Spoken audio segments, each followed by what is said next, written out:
This is the Wexler family of California. Milton, the father, is a Hollywood psychoanalyst, and for the last 27 years he has been fighting to save his two daughters, that's Alice, this is Nancy, from a terrible threat.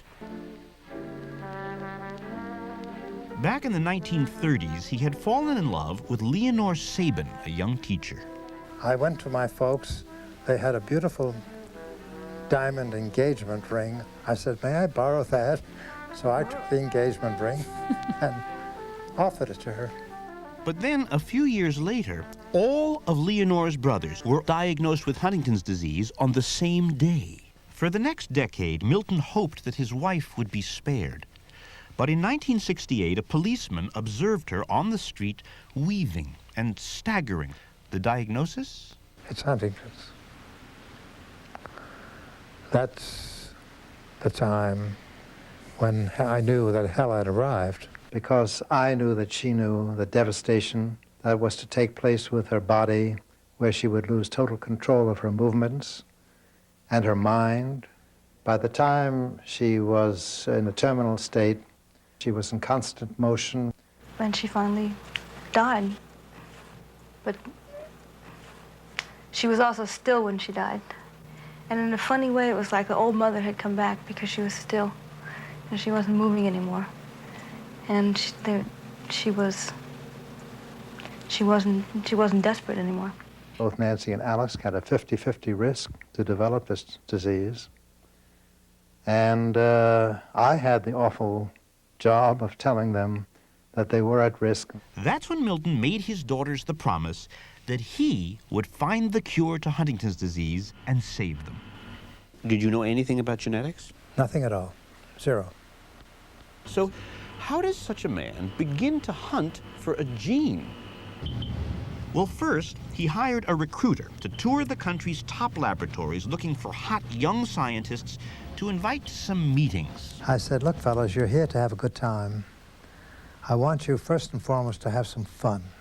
And as an extra inducement, Milton had his Hollywood friends give parties for the scientists. Is this Groucho and you? Groucho and I were good friends. Everybody, it seemed, was quite willing to party with Milton's scientists. He was able to lure some of the best young scientists in the country, and the goal was the same. Find the gene that causes Huntington's. Find a family with the disease, and the bigger, the better. Every minute of every day, he's thinking about his daughters. And he's thinking about this terrible disease that killed their mother, and he doesn't want to see that happen to them. And Milton's daughter, Nancy, heard of that extended family of several thousand people living on the shores of Lake Maracaibo in Venezuela. In 1979, she went down to investigate. Nancy immediately noticed the people looked like her mother. The majority are under the age of 40. About 14,000 are still living. There's probably around 1,000 or more who have either died of Huntington's or are currently symptomatic. All the inhabitants, from 2 years old to 92, everybody's affected. The woman who first had this disease came to this island 200 years ago. She had 18,000 descendants. 14,000 were still living. We had to be prepared to test all of them.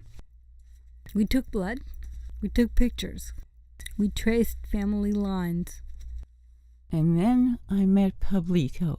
When we examined him, it was just unbelievable that somebody that young could already be so affected.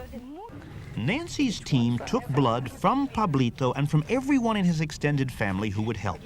That blood was sent north to American laboratories, and when they looked at Pablito's blood, the defect was so big that you could see it. You could literally see it.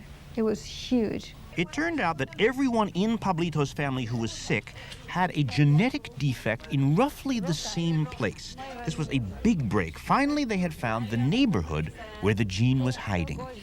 Next, they had to get more samples from more people to zero in on the gene itself.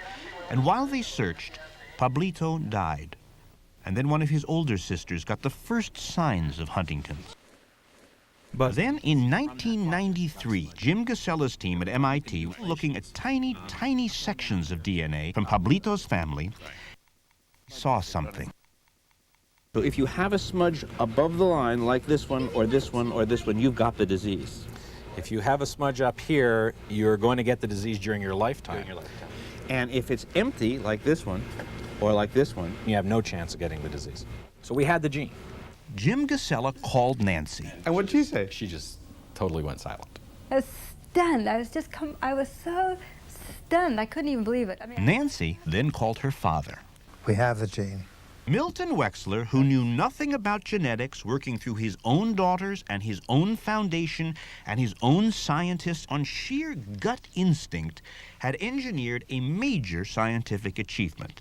After endless research, tracking, and testing, we found it. We found the gene. I thought, oh, great, now I can find out that I'm not going to get Huntington. I think both of us, all of us really, we were just kind of going through all the motions, and we had decided to take it. You know, it was just a matter of when. If either one of them came out with a bad prediction, I felt that all our lives were over, that none of us could live with that. So I felt it wasn't worth the risk.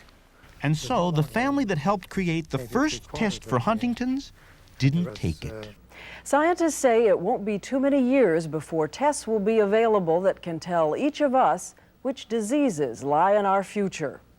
If the disease that awaited you was fatal and you couldn't do anything about it, would you still want to know? If you have the certainty that you have the gene, and you have the certainty that you're going to die this absolutely miserable death over many years, I'm not sure it's possible to keep on living.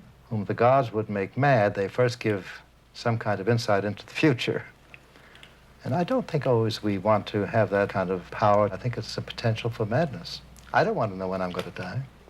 What's your dream of what you will do on the day you get that cure? I think, first of all, I would get a huge jumbo jet and I'd go down to Venezuela to say to them, you know, this is the cure, this is the magic. Open up and take this pill and you will never have to worry about this disease. And I imagine just this incredible joyousness and everybody hugging each other and everybody crying for joy. To be able to stop something like this in its tracks is just the most staggeringly ecstasy. I can't imagine anything in the whole world that would be better.